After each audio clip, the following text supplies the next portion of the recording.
दोस्तों, आज की जो कहानी मैं आपको सुनाने वाला हूँ वो बहुत ही खास है। ये कहानी है त्रिया चरित्र की। जो भी मनुष्य इस कहानी को पूरा सुनता है वो कभी भी अपने जीवन में धोखा नहीं खाता है। इस कहानी को सुनकर आप अपने जीवन में कई बदलाव ला सकते हैं। जो भी स्त्रियां इस कहानी को सुन रही है वो अपने ऊपर कभी ना लें, क्योंकि इस संसार में कुछ ऐसी स्त्रियां हैं जो सुंदर व सुशील स्त्रियों को भी बदनाम कर देती हैं। आप इस कहानी को पूरा सुनना, तभी आपको इस कहानी का मतलब समझ में आएगा। बहुत समय पहले की बात है। एक राज्य में एक राजा रहा करता था। वो राजा बहुत ही धर्मात्मा था। उसकी चर्चाएं बहुत दूर दूर तक फैली हुई थी। उस राजा का एक पुत्र था जो कि बहुत ही सुंदर था। उसकी उम्र अभी ज्यादा नहीं थी, 14 से 15 साल का ही था, लेकिन राजा उसकी शादी करवा देता है। जब राजा ने उसकी शादी की तो राजकुमार की उम्र लगभग 16 साल थी। राजा बूढ़ा हो चुका था, तो एक दिन राजा ने सोचा कि राजकुमार को ही राजा बना देते हैं। फिर राजा ने राजकुमार को राजा बना दिया। पहले के जमाने में राजाओं की बहुत सारी शादियां होती थी, उनकी बहुत सारी पत्नियां भी रहती थी, इसीलिए राजा ने राजकुमार की भी 7 शादी करवा दी। अब राजकुमार की 7 रानियां हो गई। राजकुमार की अभी शिक्षा पूर्ण भी नहीं हुई थी, इसीलिए वो पास के ही गुरुकुल में शिक्षा ग्रहण करने के लिए जाता था। एक दिन की बात है, जब राजकुमार शिक्षा ग्रहण करने के लिए गुरुकुल जा रहा था तो उसे रास्ते में एक पनिहारी मिली। वो पनिहारी दिखने में बहुत ही सुंदर थी। उस पनिहारी ने राजकुमार से पूछा कि राजा, आप रोज रोज कहाँ जाते हैं? तो राजकुमार ने कहा कि मैं गुरुकुल में शिक्षा ग्रहण करने के लिए जाता हूँ। फिर पनिहारी कहती है कि अच्छी बात है, आपने त्रिया चरित्र पढ़ा है? राजकुमार कहता है कि नहीं, त्रिया चरित्र क्या होता है? तब पनिहारी उससे कहती है कि त्रिया चरित्र पढ़ना बहुत ही आवश्यक है। आज आप अपने गुरु से जाकर कहना और इसके बारे में अवश्य पूछना। पनिहारी की बात सुनकर राजकुमार गुस्से में गुरुकुल पहुंच जाता है और गुरु को प्रणाम करता है। राजकुमार को देखकर गुरु ने पूछा कि क्या बात है बेटा, तुम क्रोध में क्यों दिखाई दे रहे हो और तुम्हारी आंखें लाल क्यों है? मुझे बताओ, आखिर बात क्या हुई है? गुरु की बात सुनकर राजकुमार ने कहा कि गुरुदेव, आपने मुझे त्रिया चरित्र की पढ़ाई क्यों नहीं पढ़ाई? त्रिया चरित्र के बारे में आपने मुझसे छुपाया क्यों? राजकुमार की बात सुनकर गुरु बोले कि बेटा, तुम त्रिया चरित्र नहीं पढ़ोगे, क्योंकि त्रिया चरित्र पढ़ना खतरे से खाली नहीं है। यदि तुमने त्रिया चरित्र पढ़ लिया तो उससे तुम्हारी जान भी जा सकती है। गुरु की बात सुनकर राजकुमार कहता है कि गुरुदेव, आप इसकी चिंता मत करिए, मैं अपनी रक्षा स्वयं कर सकता हूँ। आप केवल मुझे त्रिया चरित्र के बारे में पढ़ाइए। इसके बाद गुरु ने कहा कि ठीक है। गुरु उसे त्रिया चरित्र पढ़ाते हैं। त्रिया चरित्र पढ़ते पढ़ते राजकुमार को 1 वर्ष बीत गया, और जब 1 वर्ष बीत गया तो गुरु ने कहा कि अब तुम्हारी शिक्षा पूर्ण हो चुकी है, अब तुम अपने घर जा सकते हो और अपने राज्य को चला सकते हो। अब तुम्हें यहाँ आने की कोई आवश्यकता नहीं है। इसके बाद राजकुमार ने कहा कि ठीक है गुरुदेव। राजकुमार जैसे ही जाने लगता है तो गुरुदेव उसे रोकते हैं और उसे कहते हैं कि बेटा, मैं तुम्हें एक ऐसा गुटखा देता हूँ जिसे तुम जब अपने कान में लगाओगे तो तुम्हें कोई भी नहीं पहचान पाएगा और तुम उसे पहचान लोगे। फिर गुरु राजकुमार से कहते हैं कि आज रात तुम अपने महल से करीबन रात 12 बजे निकलना और जंगल की तरफ पूर्व दिशा में जाना। इस बात का ध्यान रखना कि जब भी तुम पूर्व दिशा की ओर जाओ तो अपने कान में इस गुटके को पहन लेना और वहीं पर खड़े हो जाना। इसके बाद में राजकुमार गुरु से कहता है कि ठीक है गुरुदेव, मैं ऐसा ही करूँगा। वो गुटका लेकर महल की तरफ आ जाता है। जब रात के 12 बज जाते हैं और राजकुमार की सारी पत्नियां सो जाती है तो वो आधी रात के समय अपने हाथ में गुटका लेकर महल से जंगल की तरफ चल देता है। फिर जंगल में पूर्व दिशा की ओर जाता है और वहां जाकर वो अपने कान में गुटका लगा लेता है और वो वहीं पर खड़ा हो जाता है और देखने लगता है। तो उसने देखा कि एक महिला आधी रात में भोजन की थाल लेकर कहीं जा रही थी।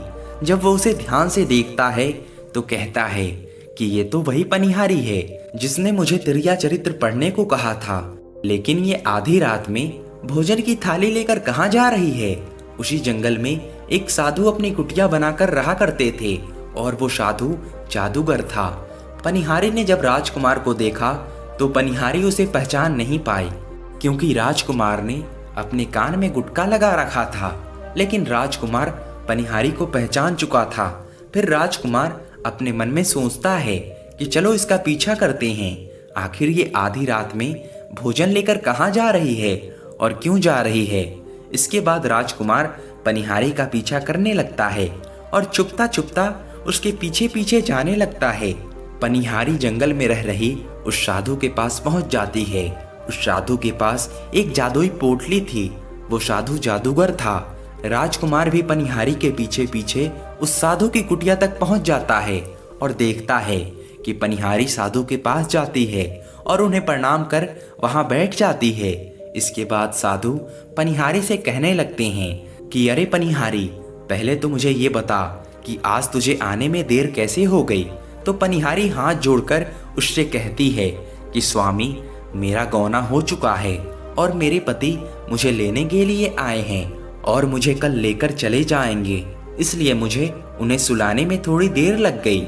इसी वजह से मैं आने में लेट हो गई। जब ये बात साधु ने सुनी कि पनिहारी का विवाह हो चुका है और उसका पति उसे लेने आया है, तो वो साधु पनिहारी से कहता है कि इसका मतलब तो ये है कि तुम अपने पति के साथ जाना चाहती हो, तो हमारे पास क्यों आई हो, चले जाओ उसी के साथ। इसके बाद पनिहारी कहती है कि मैं आपके बिना नहीं रह सकती, मैं आपके बिना नहीं जी सकती। तब साधु कहते हैं तो इसके लिए तुम्हें एक काम करना होगा। इसके बाद साधु अपने झोले से एक चाकू निकालता है और पनिहारी से कहता है कि तुम्हें अपने पति को मारना होगा।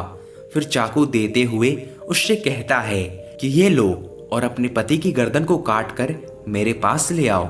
इसके बाद मैं तुमसे विवाह कर लूंगा, तुम्हें अपनी पत्नी बनाऊंगा। इसके बाद पनिहारी बिना कुछ सोचे समझे वो चाकू ले लेती है और दौड़ते हुए अपने घर जाती है और घर जाकर अपने सोते हुए पति की गर्दन काट देती है और उसके गर्दन को लेकर साधु के पास आती है। वो राजकुमार पनिहारी का यह सब कारनामा देख रहा था। जब साधु ने देखा कि वो अपने पति को मारकर उसकी गर्दन लेकर आई है, तो साधु को बहुत गुस्सा आया और साधु ने उसको लात मारी और कहा कि भाग जा यहाँ से।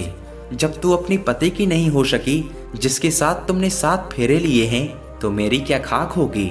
मेरी नजरों के सामने से हट जा और चली जा यहाँ से। अगर दोबारा यहाँ आई तो मैं तुम्हें जीवित नहीं छोड़ूंगा। साधु की बात सुनकर पनिहारी के पैरों तले जमीन खिसक गई। उसने सोचा कि मैंने तो इसके कहने पर अपने पति को मार डाला। इसने जो जो मुझसे कहा मैंने वो सब किया और यही मुझे धक्का मार के भगा रहा है। इसके बाद वो अपने पति की कटी हुई गर्दन को लेकर वापस अपने घर लौट आई और चरपाई के पास बैठकर अपने पति की कटी हुई गर्दन को छोड़ दिया। और जब सवेरा हुआ तो जोर जोर से रोने लगी, चिल्लाने लगी, कहने लगी कि किसी ने मेरे पति की हत्या कर दी है, ताकि गांव वाले को लगे कि उसे तो कुछ पता ही नहीं है। लेकिन उस पनिहारी का यह सारा कारनामा राजकुमार देख रहा था। पनिहारी के रोने चिल्लाने की आवाज सुनकर सारी गांव वाले इकट्ठे हो जाते हैं। फिर दाह संस्कार के लिए उसके पति की लाश को लेकर गांव के बाहर जाते हैं और वो पनिहारी भी अपने पति की लाश के पीछे रोती हुई, भागती हुई, चिल्लाती हुई आती है और शमशान पहुंच जाती है और वहां जाकर कहती है कि मैं भी सती बनूंगी, क्योंकि जब मेरे पति ही नहीं रहे तो मैं जीकर क्या करूंगी। मैं भी इनके साथ सती होना चाहती हूँ। राजकुमार को उसकी बात सुनकर हंसी आती है और राजकुमार कहने लगता है कि त्रिया चरित्र जाने ना कोई और कसम मारकर सती हुई। राजकुमार की बातें और कोई नहीं समझता है, लेकिन वो पनिहारी समझ जाती है और राजकुमार से कहती है कि मुझे पता है राजकुमार कि तुम मेरे बारे में ही कह रहे हो, लेकिन मैं सती हो जाऊंगी। लेकिन जाते जाते मैं आपको एक बात बताना चाहती हूँ। राजकुमार कहता है कि बताओ।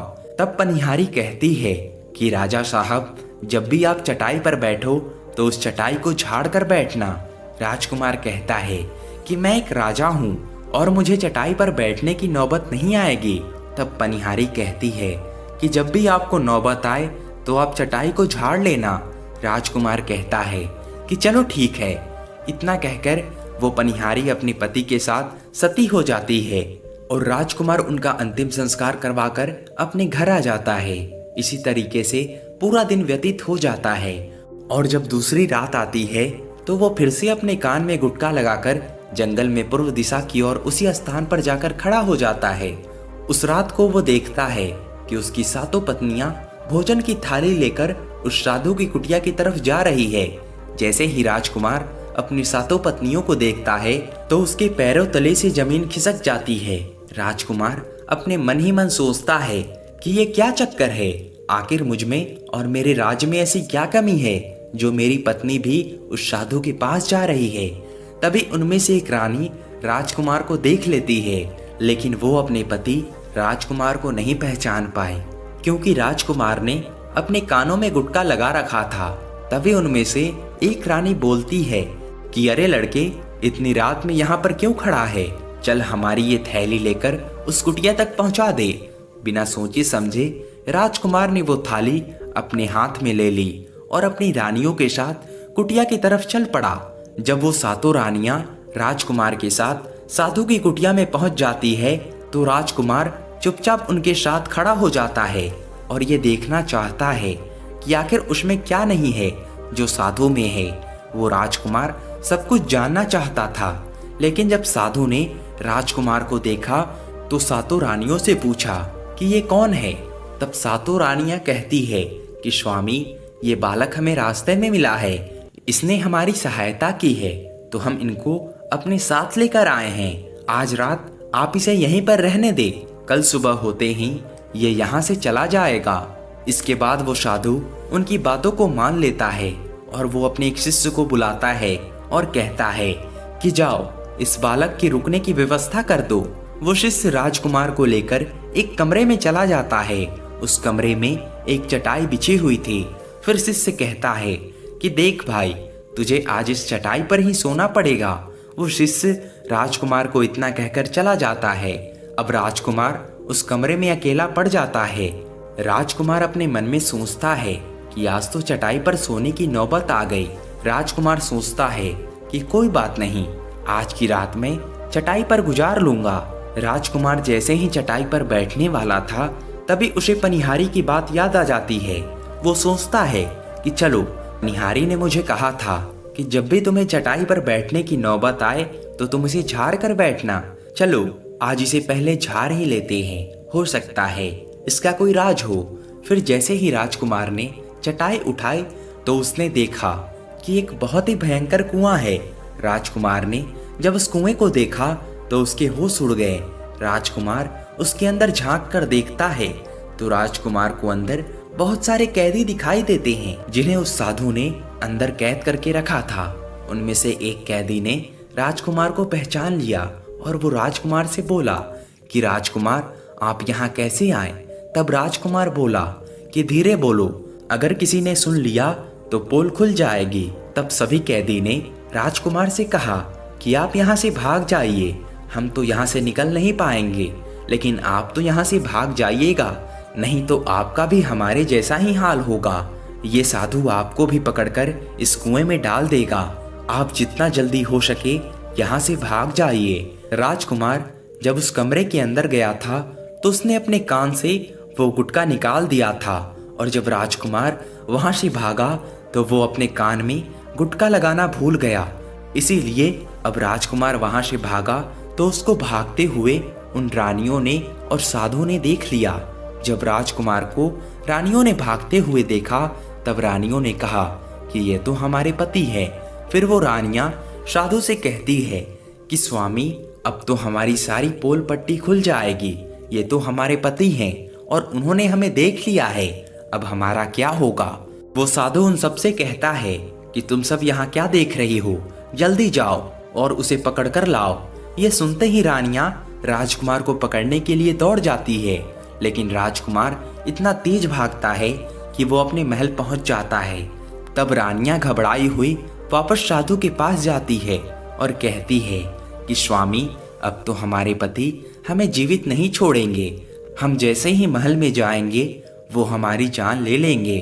स्वामी, आप ही हमें बचा सकते हैं, इसका कोई उपाय बताइए। इसके बाद वो साधु रानियों से कहता है कि ये एक जादुई कील है, तुम्हें अपने पति को बहला फुसलाकर उसके माथे में ये कील ठोक देनी है।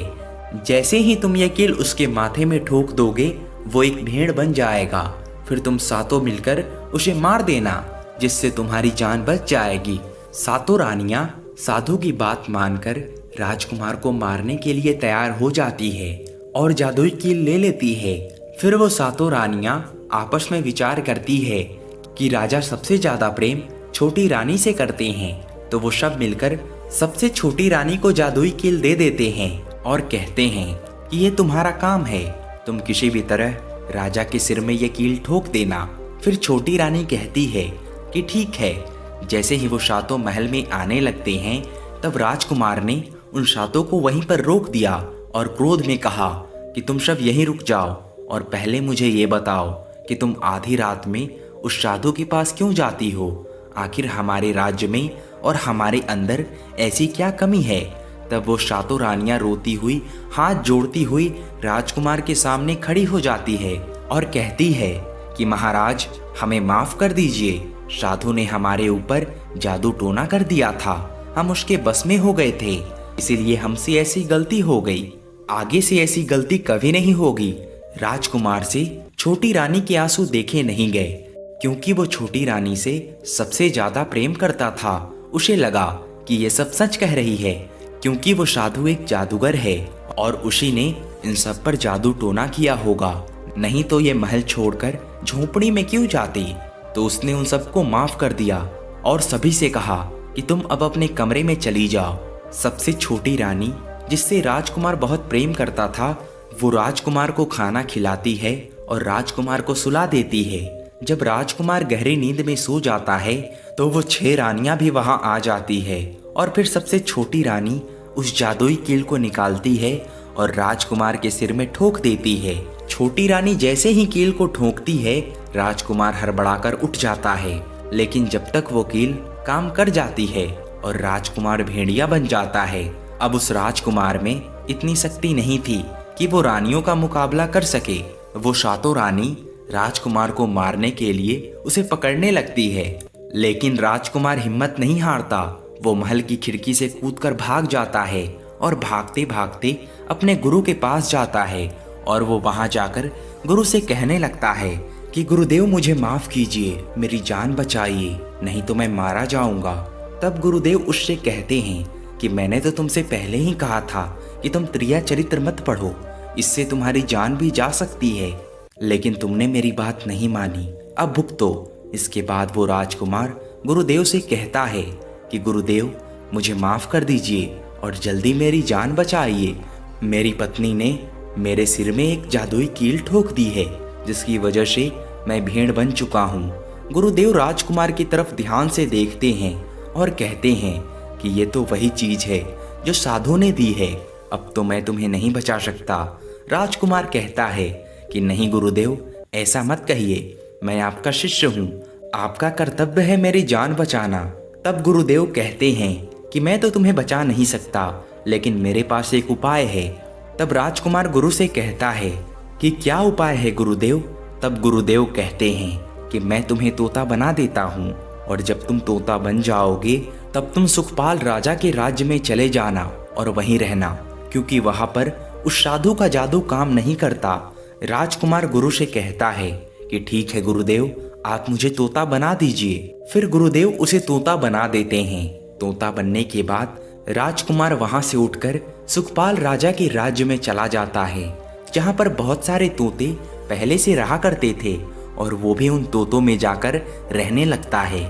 इधर जब उन सातों रानियों को राजकुमार नहीं मिलता है तो वो दौड़ी दौड़ी साधु के पास जाती है और उसे जाकर बोलती है कि स्वामी, राजकुमार तो भाग गया, आप अपनी जादुई पोटली निकालिए और देखिए कि वो कहाँ है। साधु बाबा अपनी जादुई पोटली निकालते हैं और उनसे कहते हैं कि राजकुमार तो तोता बन चुका है और वो सुखपाल राजा के राज्य में है। इसके बाद साधु रानियों से कहता है कि अब तुम ऐसा करो कि अपने राज्य में जाकर ये घोषणा कर दो कि जो भी व्यक्ति तोता पकड़कर लाएगा उसमें तुम्हारा पति भी मर जाएगा। साधु की बात सुनकर सातों रानियां अपने महल जाती है और ये घोषणा कर देती है कि जो भी व्यक्ति तोता पकड़कर लाएगा उसे 5 सोने के सिक्के मिलेंगे। इसके बाद नगर के जितने भी बहेलिये थे वो सभी तोते पकड़ने लग गए। वो तोते पकड़ कर लाते और रानी को दे देते और 5 सोने के सिक्के लेकर चले जाते और रानी उसे मार देती। ऐसे ही धीरे धीरे बहुत समय निकल गया। राजकुमार जहाँ गया था उन्हें अच्छा अच्छा ज्ञान दिया, जिससे सभी तोते राजकुमार को पसंद करने लगे और उसे अपना गुरु मान लिया। फिर एक दिन एक पहेलिया तोता पकड़ता पकड़ता सुखवाल राजा के राज्य में पहुंच जाता है और उसी पेड़ के नीचे जाकर खड़ा हो जाता है जहां पर राजकुमार तोता बनकर रहा करता था।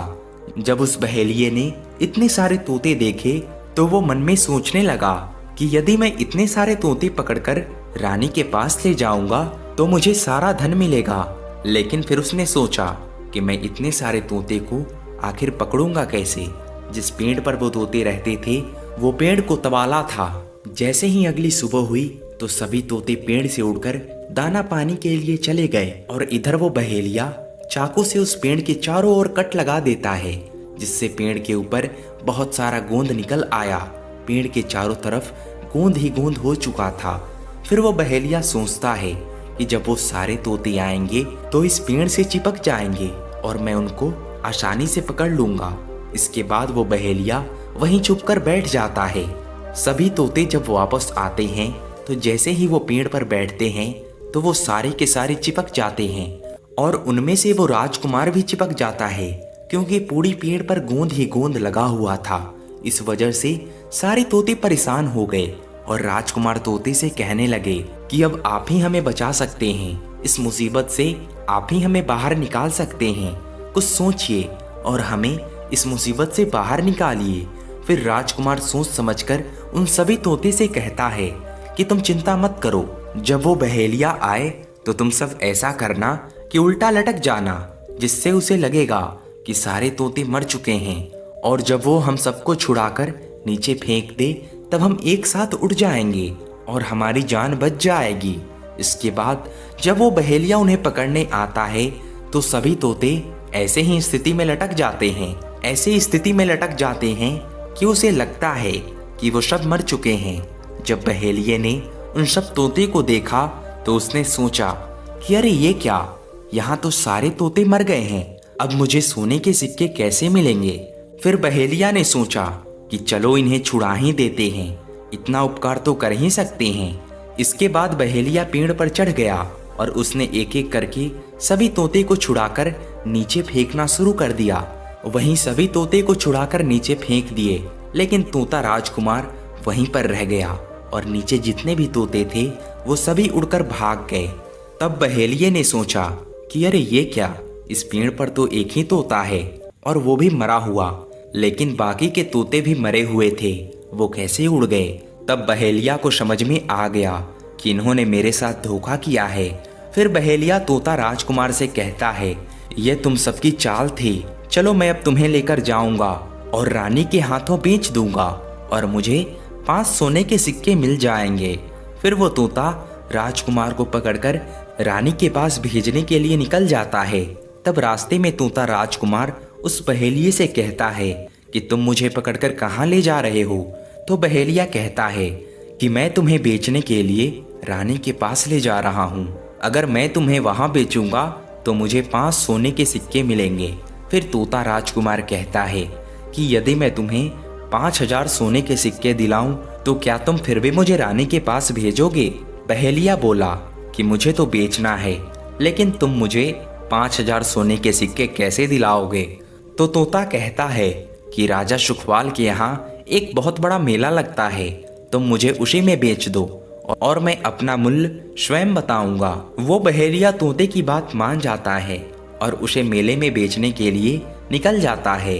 राजा सुखवाल के राज्य का यह नियम था कि अगर किसी व्यक्ति का सामान शाम तक नहीं बिकता है तो राजा स्वयं आकर उसे खरीद लेते हैं।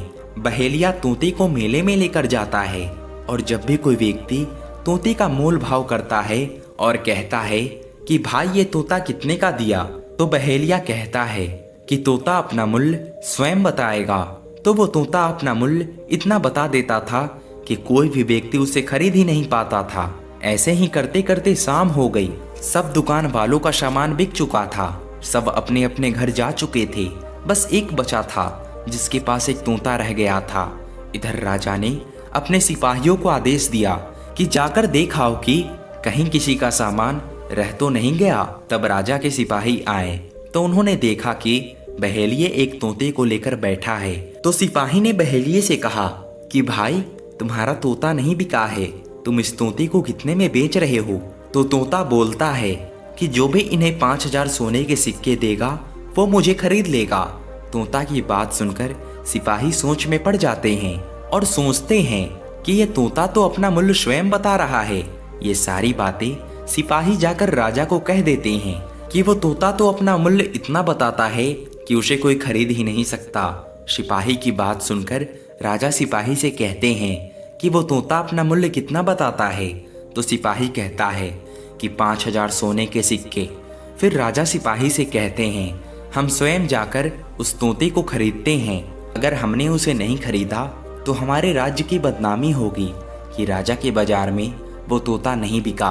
फिर राजा सुखवाल अपने मंत्रियों के साथ रथ पर सवार होकर बाजार में जाता है और जाकर उस बहेलिये से कहता है कि अपने तोते का मूल्य बताओ। तो बहेलिया हाथ जोड़कर राजा से कहता है कि राजा जी, तोता अपना मूल्य स्वयं बताएगा। इसके बाद राजा तोते से अपना मूल्य पूछता है तो तोता उनसे कहता है कि राजा जी, जो भी मुझे 5,000 सोने के सिक्के देगा वो मुझे खरीद पाएगा। राजा अपने सिपाहियों से कहकर 5,000 सोने के सिक्के मंगवाता है और उसको दे देता है और तोते को लेकर अपने महल पहुंच जाता है। तोता बहुत समझदार था और राजा को भी अच्छी अच्छी ज्ञान की बातें बताता था। जब भी राजा पर कोई संकट आता था तो वो राजा को अगवा कर देता था। ये बात राजा को बहुत पसंद आई तो वो भी तोते से अधिक प्रेम करने लगा। जब ये बात रानियों को पता चलती है कि राजा साहब एक बोलने वाला तोता लेकर आए हैं तो रानियां राजा साहब से कहती है कि राजा साहब, हमें भी तोते से बात करनी है, आप उसे हमारे पास भिजवा दीजिए। फिर राजा अपने सिपाहियों से कहकर तोते को रानी के पास भिजवा देते हैं। रानियां तोते से बहुत अच्छी अच्छी बातें करती थी, तोता भी उनसे अच्छी अच्छी बातें करता है। सभी रानियां तोते को पसंद करने लगती है। राजा की एक बहुत ही सुंदर पुत्री थी। रानी ने अपनी पुत्री से कहा कि बेटी, आज से तुम इस तोते की देख रेख करोगी, इसे अच्छे से नहला धुला कर रखना। पुत्री को भी ये तोता बहुत पसंद आया। वो उसे ले जाती है और उसे अच्छे से नहला धुला देती है। एक दिन जब उसकी पुत्री उस तोते को नहला रही थी तो तोते के सिर में कुछ गड़ा हुआ नजर आया। तो उसने देखा कि तोते के सिर में कील गड़ी हुई है। तो पुत्री ने उस कील को निकाल दिया। जैसे ही उस पुत्री ने कील को निकाला तो तोता राजकुमार बन गया। ये देखकर वो राजकुमारी घबरा गई। तो राजकुमार ने कहा कि आप घबराइए मत, इस कील को वापस मेरे सिर में ठोक दीजिए, मैं फिर से तोता बन जाऊंगा और बाकी की बात मैं आपको रात्रि में बताऊंगा। फिर राजकुमारी उस कील को वापस से सिर में ठोक देती है और जब रात्रि होती है तो राजकुमारी तोते को अपने कक्ष में लेकर आती है और उसके सिर से कील को निकाल देती है। फिर राजकुमार राजकुमारी को अपनी सारी दास्ताना सुना देता है और राजकुमारी से कहता है कि आप ये बात किसी को मत बताना, नहीं तो मेरी जान चली जाएगी। फिर राजकुमारी ये बात किसी को नहीं कहती है और जब रात्रि होती है तो वो तोते को अपने कमरे में लेकर जाती है और उसके सिर से कील को निकाल देती है। फिर दोनों एक ही साथ रहते हैं। ऐसे ही धीरे धीरे समय निकलने लगा और राजकुमारी को राजकुमार से प्रेम हो गया। और उधर क्या हुआ, जो राजकुमार की 7 रानियां थी वो बहुत सारे तोते खोज खोज कर उन्हें मरवा रही थी, लेकिन उन्हें अभी तक राजकुमार नहीं मिला था। फिर वो 7 रानियां फिर से उस साधु के पास आती है और उससे कहती है कि महाराज, अभी तक हमारे पति नहीं मिले हैं, अगर वो हमें नहीं मिलेंगे तो हम उन्हें कैसे मारेंगे। फिर साधु महाराज अपनी जादुई पोटली खोलते हैं और उसमें देखते हैं और उनसे कहते हैं कि तुम्हारे पति अभी तक सुखवाल राजा के दरबार में ही है, वो राजा के महल में रह रहा है।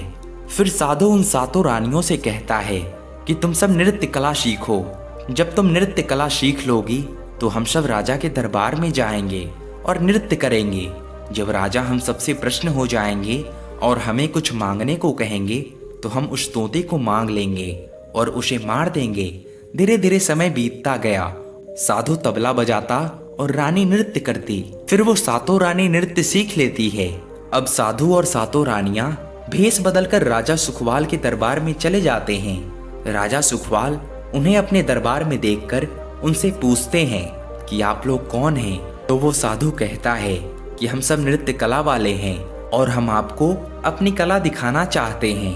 राजा सुखवाल को भी गाना बजाना बहुत पसंद था, इसीलिए वो उनसे कहता है कि ठीक है, दिखाइए। फिर वो साधु गाना बजाना शुरू करता है और वो सातों रानियां नृत्य करती है।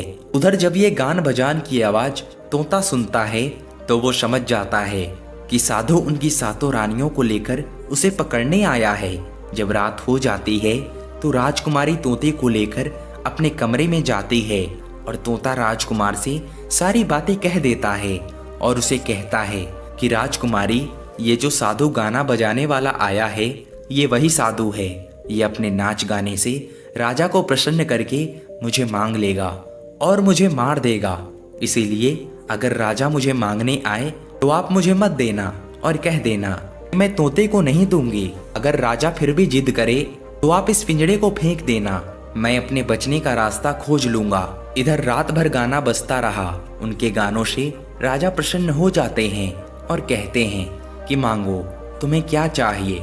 तो वो साधु राजा से कहता है कि हमें वो तोता चाहिए जो आपने कुछ समय पहले खरीदा था। साधु की बात सुनकर राजा अपने मंत्री से कहता है कि जाओ उस तोते को लेकर आओ। मंत्री राजकुमारी के पास जाता है और तोता मांगता है, लेकिन राजकुमारी देने से मना कर देती है। तो राजा स्वयं तोते को लेने राजकुमारी के पास जाते हैं, लेकिन राजकुमारी राजा को भी मना कर देती है। लेकिन जब राजा नहीं मानते हैं तो गुस्से में आकर राजकुमारी पिंजड़े को फेंक देती है। जैसे ही वो पिंजड़े को फेंकती है तो वो पिंजड़ा टूट जाता है और वो तोता एक सरसों का दाना बन जाता है। ये देखकर साधु तुरंत कबूतर बन जाता है और उस दाने को चुगने लगता है, लेकिन वो दाना फिसलकर नाली में गिर जाता है और नाली में बहने की वजह से वो बाज बन जाता है। फिर वो बाज तुरंत वहां से उड़ जाता है और झपटकर कबूतर पर आता है और उसे मार देता है और फिर साधु की मृत्यु हो जाती है। और राजा ये सब देखकर आश्चर्यचकित हो जाता है। वो बाज उस कबूतर को मारकर फिर से तोता बन जाता है। फिर राजकुमारी तोते के सिर से वो कील निकाल देती है। कील निकालने के बाद वो तोता एक सुंदर राजकुमार बन जाता है। फिर वो राजकुमारी अपने पिता को सारी बात बता देती है।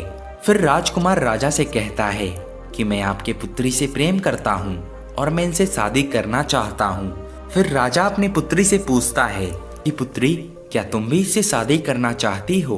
तो राजकुमारी कहती है कि हाँ पिताजी, मैं भी इनसे शादी करना चाहता हूँ। फिर राजा उन दोनों की धूमधाम से शादी करवा देता है और वो राजकुमार राजकुमारी को लेकर अपनी महल लौट जाता है। और महल लौट जाने के बाद वो अपनी पत्नियों को पकड़कर बंदी खाने में बंद करवा देता है।